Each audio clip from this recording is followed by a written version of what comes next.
네, 오늘 우리에게 주시는 말씀 함께 보겠습니다. 5월 29일 신명기 25장 11절에서 19절 말씀입니다. 제가 한 절, 여러분이 한 절 읽겠습니다. 만약 두 사람이 싸우다가 그 가운데 한 사람의 아내가 자기 남편을 치는 자의 손에서 구해내려고 가까이 다가가서 손을 내밀어 그 사람의 중요한 데를 붙잡았다면 너는 그 여자의 손목을 잘라 버려라. 그녀에게는 무자비하게 대해야 한다. 내 가방에 서로 다른 저울추 곧 큰 것과 작은 것을 넣지 마라. 내 집에서 서로 다른 돼 곧 큰 것과 작은 것을 두지 마라. 너는 완전하고 정확한 추를 두며 완전하고 정확한 되를 두어라. 그래야 내 하나님 여호와께서 내게 주시는 그 땅에서 오래오래 살 수 있을 것이다. 내 하나님 여호와께서는 이런 일을 하는 자, 곧 정직하지 못한 거래를 하는 자를 가증스럽게 여기신다. 내가 이집트를 나올 때 아말렉 사람들이 내게 어떻게 했는지 기억해 보아라. 내가 지쳐 피곤했을 때 그들이 길을 가다가 너희를 만나서 뒤처져 있는 자들을 치지 않았느냐? 그들은 하나님을 두려워하지 않았다. 같이 읽겠습니다. 내 하나님 여호와께서 내게 기업으로 주시는 그 땅에서 내 하나님 여호와께서 내 주변의 모든 원수들로부터 벗어나 내게 안식을 주실 때 너는 하늘 아래에서 아말렉을 기억하는 일조차 없도록 그들을 모조리 없애버려라. 잊지 마라. 아멘. 네, 오늘 하루도 진리의 말씀으로 충만하고 진리의 영으로 충만한 삶이 되시기를 축복합니다. 어제 취사 형수가 중요한 내용이었는데요. 오늘 내용도 핵심 개념은 이어진다고 보입니다. 오늘 본문에서 이제 세 가지 내용을 담고 있죠. 첫 번째는 11절, 12절이고 그리고 13절부터 16절까지 상도덕에 대한 이야기, 그리고 17절에서 19절까지 아말렉에 대한 이야기입니다. 총 세 가지 이야기고 뭐 이 세 가지가 무슨 연관성이 있나 이런 생각이 들기도 하지만 그러나 면밀하게 보면 가장 중요한 개념에서는 서로 연결이 됩니다. 자, 11절, 12절의 말씀은 만약 두 사람이 싸우다가 이렇게 되어 있습니다. 뭐 일단 싸우지를 마시고요. 아내가 자기 남편이 밀리니까 상대 남자의 중요 부위를 공격했다. 제가 속으로 이 살다 이런 내용을 설교를 다 하는구나. 12절에 보니까 그 여자의 손목을 잘라라. 그래서 이게 뭐 웃을 수 없는 상황인데요. 그녀에게는 무자비하게 대해야 한다. 이렇게 표현되어 있어요. 근데 이게 아다르고 어다른 어감의 차이가 있잖아요. 그 영어 버전에 show her no pity 이렇게 돼 있죠. 그러니까 그녀에게 자비를 베풀지 마라. 자비를 베풀지 마라와 무자비하게 대해라. 이건 또 표현이 다르죠. 좀 많이 어감이 다릅니다. 이게 무슨 얘기냐면 있을 수 없는 일이다. 절대 하지 말아야 될 일을 하는 것이다. 예수님께서 산상수훈에서 여자를 음욕으로 바라보는 것은 그것은 실제로 음란한 죄를 지은 것과 같은 것이다. 차라리 그 눈을 빼라. 내 손이 너로 범죄하게 하거든. 내 눈이 너로 범죄하게 하거든. 차라리 내 손을 자르고 내 눈을 빼라. 이렇게 돼 있죠. 그때 주님이 그렇게 하신 말씀은 무슨 뜻인가요? 진짜 눈을 빼라는 것인가? 진짜 손을 자르라는 것인가? 그래서 사실 한국 교회가 막 부흥할 때 요즘은 뭐 그런 사람들에 대한 보고는 거의 없는 것 같은데요.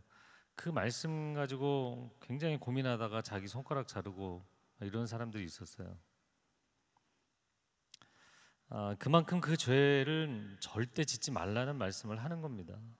그만큼 죄가 무서운 것이라는 얘기를 하시는 겁니다. 이 12절에 그 여자의 손목을 잘라버려요. 그런 케이스가 얼마나 있겠나 싶긴 한데 하여튼 이런 형벌을 이야기하셨어요. 그만큼 하나님께서 이건 절대 일어날 수 없는 일이다. 절대 그 짓을 하지 마라 이제 말씀하신 건데 이후에 이스라엘 공동체 안에서 사회 안에서 랍비들이 그대로 적용하지는 않았다. 그렇게 주석가들이 이야기합니다. 다른 대체적인 형벌을 주었다 돼 있어요. 근데 왜 하나님께서 이렇게까지 강력하게 말씀하셨는가? 크게 두 가지죠. 첫 번째, 싸울 때도 심지어 싸우고 있는 중에도 지켜야 될 것이 있다는 거예요. 여러분 복싱 경기 하거나 격투 경기 할 때에도 상대방의 낭심을 치지 못하게 돼 있습니다. 그 반칙이죠. 그 심한 경우에는 과도한 반칙으로 인해서 실격패를 당하기도 합니다. 실제로 그렇습니다. 그러니까 자기가 이기겠다고 해서 룰을 어기게 되면 그 오히려 자기가 이제 지게 되는, 본인에게 큰 데미지, 손해를 입게 되는 결과가 되는 것이죠. 자, 사람이 싸우더라도 지켜야 될 것이 있다. 저는 이 부분이 참 큰 의미라고 보입니다. 11절, 12절을 보면서 이게 나에게 적용된다 생각하는 사람들은 거의 없을 수도 있겠어요. 그런데 이 여인의 경우 지금 남편들끼리 싸우고 있는 거지, 본인이 싸움에 나중에 끼어든 거잖아요. 그러니까 아무리 다급해도, 아무리 상대방이 미워도, 그리고 아무리 내 편을 도와주고 싶어도 이건 실수는 아니잖아요. 의도적인 거죠. 의도적으로 하지 말아야 될 일을 한 거죠. 오늘날 이 사회를 보면 상당히 공격적인 사회가 됐어요. 왜 이렇게 공격 지수가 사람들 안에서 이렇게 상승하게 됐을까? 탐심과 이기심이 이기주의적인 사회, 자기중심적 사회가 되었기 때문이라고 보입니다. 남이 어떻게 되든 말든 일단 내가 내 이익을 챙겨야 되고, 내 안위를 챙겨야 되고, 뭐 다른 사람이 인생이 어떻게 되든 상관하지 않는. 제가 전에도 한번 그런 얘기 나눈 적이 있는데, 사실 별로 저도 기억하고 싶지는 않은데 좀 너무 황당했던 기억이기 때문에 한참 주례를 많이 할 때였죠. 뭐 일주일에 2번도 하고 그랬는데, 그 주차장에 이제 주차를 하고서 아직 시간이 한 20분 정도 시간이 있어서 이제 주례문 보고 있었어요. 근데 어떤 차가, 다른 차가 주차하다가 제 차를 치고 그리고 주차를 한 거예요. 그래서 내렸죠. 보니까 20대 후반, 30대 초반, 네, 이제 젊은 부부예요. 이제 아이도 하나 있고. 내렸길래 이 차 상황에 대해서는 제가 보고 그리고 연락을 드릴 테니까 연락처를 달라고 점잖게 얘기했습니다. 근데 바로 욕설이 막 쏟아져 나오기 시작하더라고요. 제가 사실은 뭐 그런 아주 경미한 경우에는 요구하는 편도 아니에요. 뭐 이 기회에 내 범버를 갈자 뭐 이런 유형의 사람은 아닙니다. 그 카센터 가면 이 기회에 가는 겁니다 막 그렇게 가르치세요. 저를 답답해하면서 막 7번씩 얘기하시고. 근데 저는 그런 유형의 사람은 아니지만 그래도 뭐 혹시나 제가 이제는 주례를 하러 들어가야 될 시간이었고 자세히 볼 수가 없으니까 나중에 연락을 드리겠다고 한 건데, 이게 남자가 이제 그 운전을 했던 남자가 내려가고 막 욕을 하는 거예요. 무슨 이걸로 자기를 뜯어먹으려고. 옆에 아내가 아기를 안고 내려서 더 심한 욕을 쏟아붓는 거예요. 참. 그러니까 일단 욕부터 나가고, 일단 주먹부터 나가고. 사회가 굉장히 뭐 많이 발전한 것 같고, 그래서 사람들이 매너를 가질 만한 때가 된 것 같지만, 사람은 이기적인 사회, 탐욕과 남이 어떻게 되든 말든 일단 내 거를 지켜야 되는 그런 사회가 되다 보니까 오히려 사건 사고가 굉장히 많은 것 같습니다. 그리고 상상하기 어려울 정도의 사건 사고들이 너무나 많이 일어나고 있어요. 그러니까 여러분이 인생이 아무리 다급해져도 지켜야 될 것이 있는 것입니다. 부부싸움 할 때도 지키셔야 될 선이 있는 거예요. 여러분의 언어, 사용하는 언어도 여러분의 행동도 여러분의 감정도 지켜야 될, 넘지 말아야 될 선이 있는 거예요. 근데 너무나 선들을 많이 넘죠. 예, 그게 결국에는 여러분에게 고스란히 데미지가 돼서 돌아올 겁니다. 네, 저를 한번 따라해 보시겠어요? 선을 넘지 말자. 그 얘기 하시는 거예요. 자, 13절부터 보면 가방에 서로 다른 저울추를 넣지 마라. 14절에 서로 다른 되를 두지 마라. 15, 16절 읽어볼까요? 시작. 너는 완전하고 정확한 추를 두며 완전하고 정확한 되를 두어라. 그래야 내 하나님 여호와께서 내게 주시는 그 땅에서 오래오래 살 수 있을 것이다. 내 하나님 여호와께서는 이런 일을 하는 자, 곧 정직하지 못한 거래를 하는 자를 가증스럽게 여기신다. 저울추와 되라는 거, 이게 추와 되는 뭐 곡물이 되었던 물품이 되었던 그 무게와 부피를 재는 기구잖아요. 근데 하나님은 정확한 추와 정확한 대. 15절에 그냥 정확하다라는 단어만 써도 될 것 같은데 완전하다라는 단어를 거기다 넣었어요. 완전하신 하나님이 우리의 삶이 완전하기를 원하신다는 거예요. 그래서 그냥 정확한 추와 되라고 표현하는 게 맞지 않겠어요? 뭐 추가 완벽하다, 완전하다? 이 표현은 과도한 표현인 것 같은데 그럼에도 불구하고 하나님은 거기에 너의 진정성이 반영되는 것이다. 진실함이 반영되는 것이다. 그렇게 말씀하고 계시는 거죠. 자, 이렇게 하라고 말씀하시고 그거를 하지 않는 건 하나님이 보시기에 가증스럽다까지 말씀하셨어요. 이 가증스럽다는 우상 숭배자들에게 쓰는 표현이죠. 하나님 보시면서 하나님이 막 미워서 막 분노의 진노의 불꽃이 나오는 상황에서 쓰시는 표현입니다. 저런 나쁜 녀석. 이럴 때 쓰시는 표현이에요. 자, 두 가지 의미이죠. 이것도 첫 번째는 정직하라는 것입니다. 하나님이 진실하신 분이기 때문에 내가 진실하니 너희도 진실을 하라. 내가 완전하니 너희도 완전하라. 하나님은 속이지 아니하시는 하나님이십니다. 하나님은 진리의 아버지이십니다. 아멘이신가요? 사단은 어떤가요? 사단은 속이는 자이죠. 사단은 속이는 자, 처음부터 끝까지 거짓말하고 속이는 자이죠. 이건 사단의 속성이에요. 그러니까 내가 물론 이윤을 남기는 장사를 하고 있지만 그런 이윤을 남기는 장사를 할지라도 속이고자 하는 마음이 드는 거예요. 야, 내가 이거 조금만 속이면 그게 계속 반복되면 엄청난 이윤이 쌓일 텐데 내가 여기서 50원씩만 붙이면 그게 뭐 100건, 1000건, 만건이 되면 이게 엄청난 액수가 될 텐데 이런 욕심을 내는 것, 그래서 다른 사람을 속이는 것, 이거는 사단이 하는 짓이라는 거예요.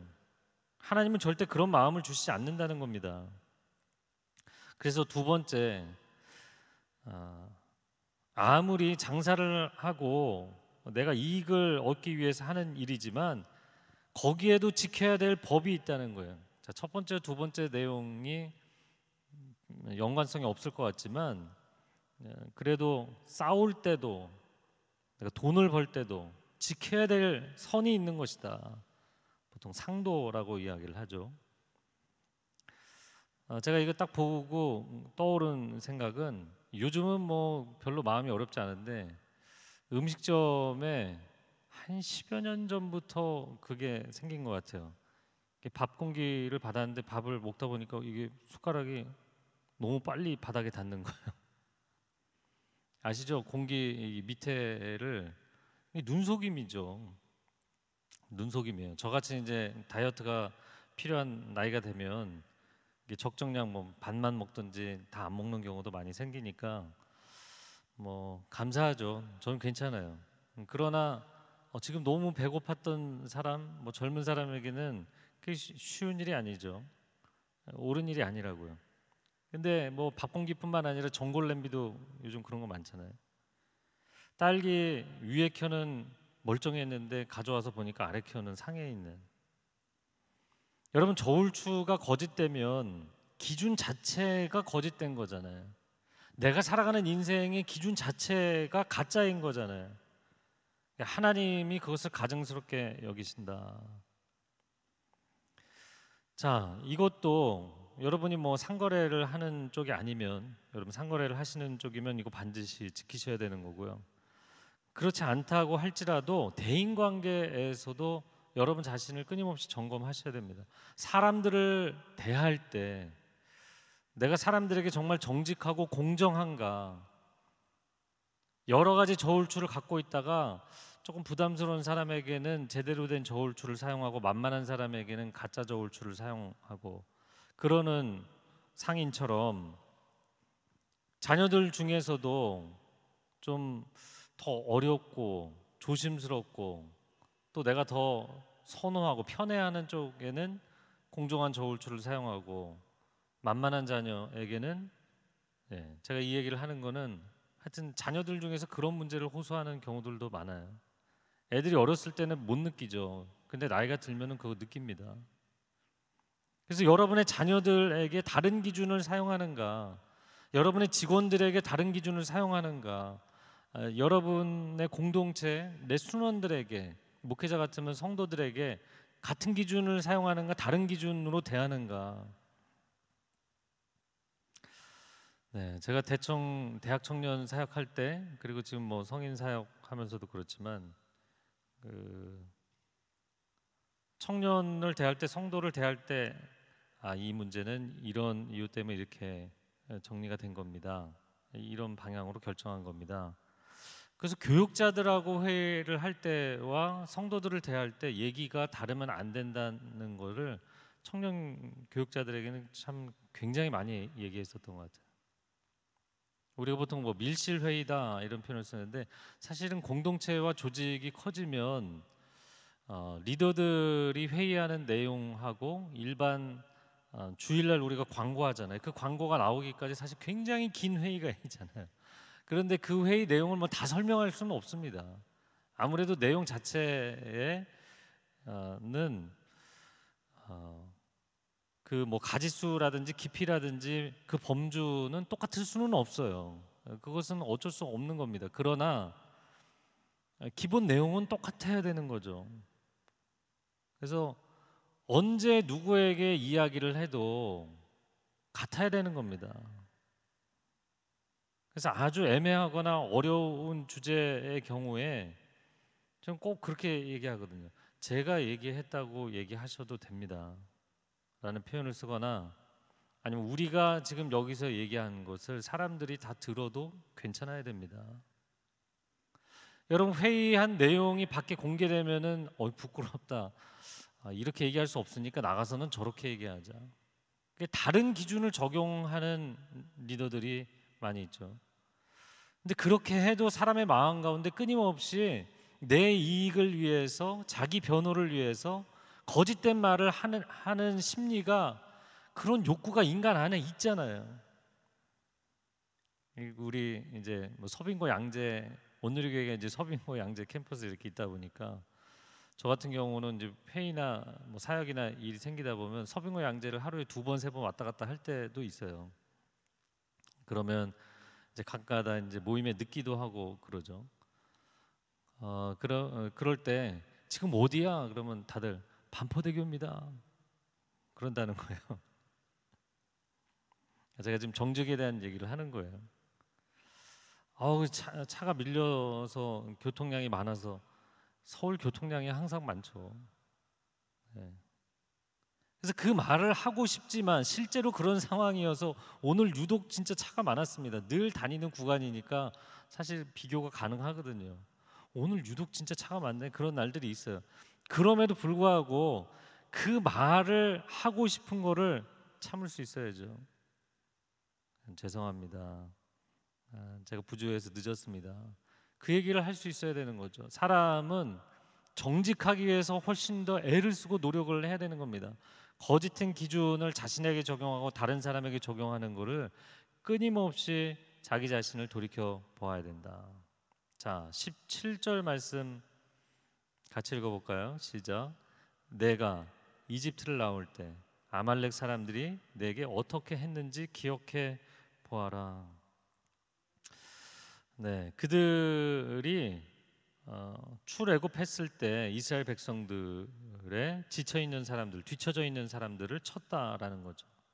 그러면서 18절 하반절에 재미있는 표현을 썼는데 그것은 이스라엘을 두려워하지 않았다라고 표현되어 있지 않고 하나님을 두려워하지 않았다. 그리고 19절 하반절에 보면 하늘 아래에서 아말렉을 기억하는 일조차 없도록 모조리 없애버려라 이렇게 돼 있어요. 아말렉을 진멸하라는 말씀을 하신 겁니다. 자, 그러면 앞의 내용과 이거는 또 무슨 상관이 있는가? 이스라엘 백성들이 출애굽하는 과정에서 가장 먼저 공격을 한 것이 아말렉이었어요. 그리고 아말렉의 수법은 좀 비열했던 부분이 있고요. 자, 이스라엘이 전쟁을 치룬 주변 민족들이 굉장히 많습니다. 근데 가나안 족속들 같은 경우에는 우상 숭배와 타락이 심각한 상황이었고 또 그들을 남겨두면 그들이 가나안의 우상 숭배하는 종교들을 이스라엘 사람들한테 그대로 심어놓을 수 있기 때문에 그 전염 가능성 때문에 하나님께서 멸절하고 다시 새로운 나라를 시작한다 말씀하신 것이지 주변에 있는 모압이나 암몬이나 에돔이나 그들을 멸절하라 이렇게 성경이 돼 있지 않아요. 그럼 왜 유독 아말렉에 대해서만 하나님께서 이렇게 어조가 강경하시고 단호하시냐라는 거죠. 하나님께서 그래서 어떤 때는 굉장히 강경하게 말씀하시고 어떤 때는 굉장히 유하게 말씀하시잖아요. 하나님 관대하신 하나님이신데 이 문제만큼은 하나님께서 아주 강경하게 그들을 진멸하라고 말씀하셨어요.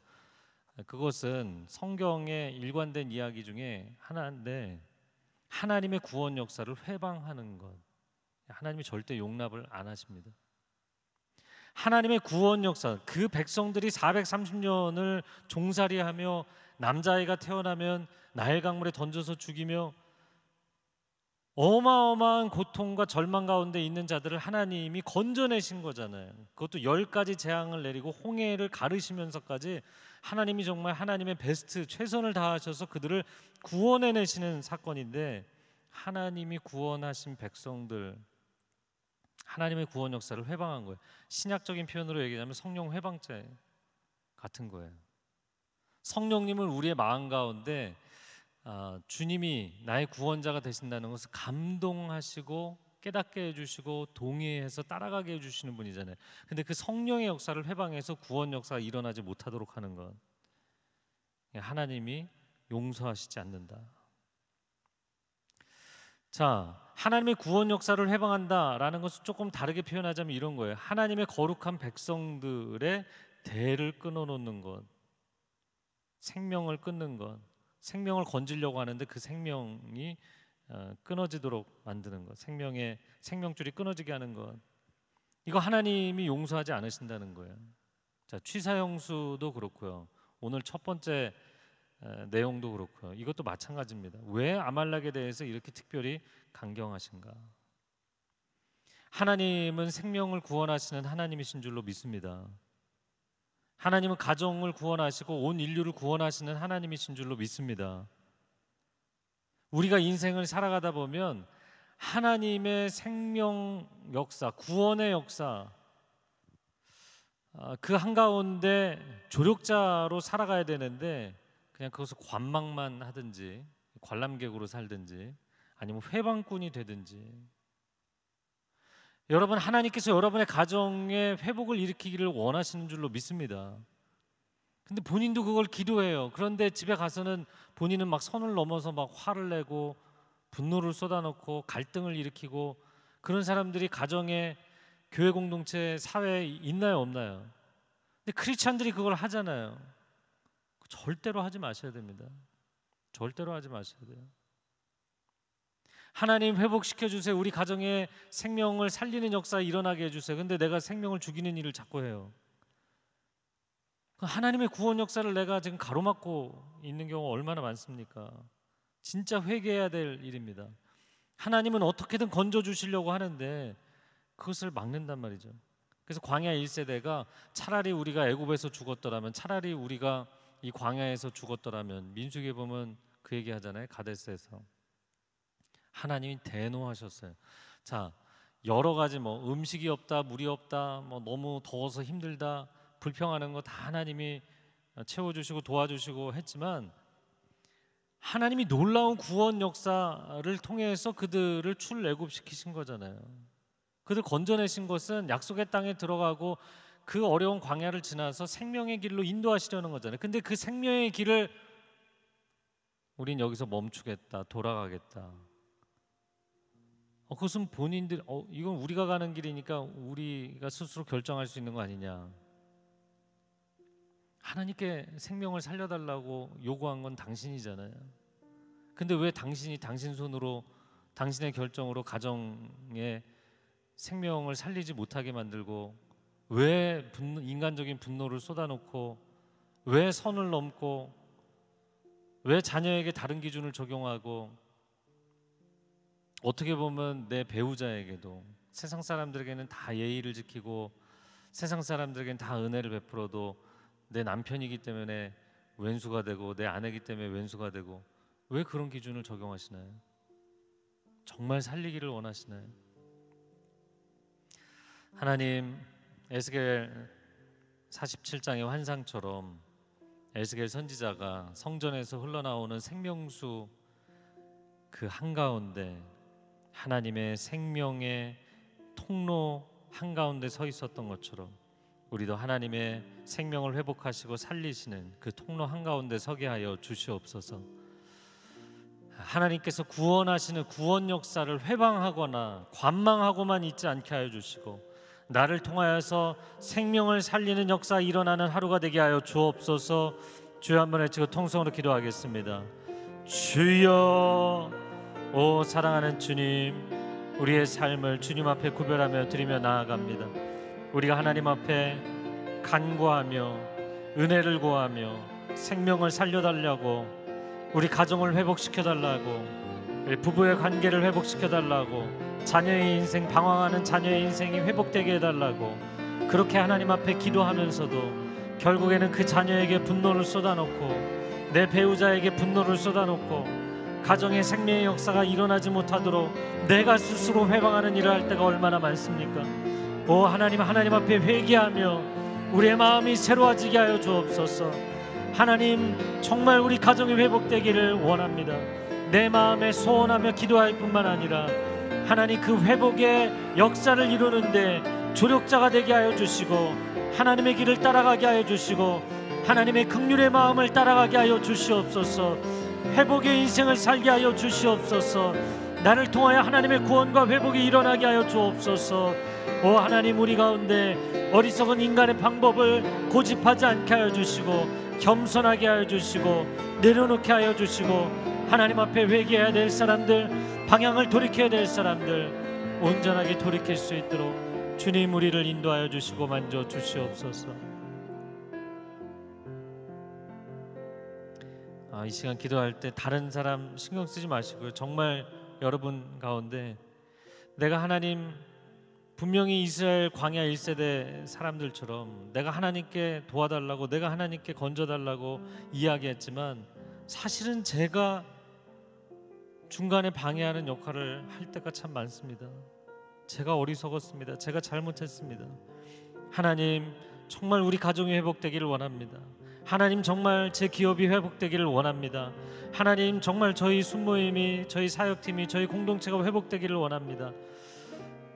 하나님, 저를 회복의 통로로 사용하여 주옵소서. 하나님, 생명을 살리는 통로로 사용하여 주옵소서.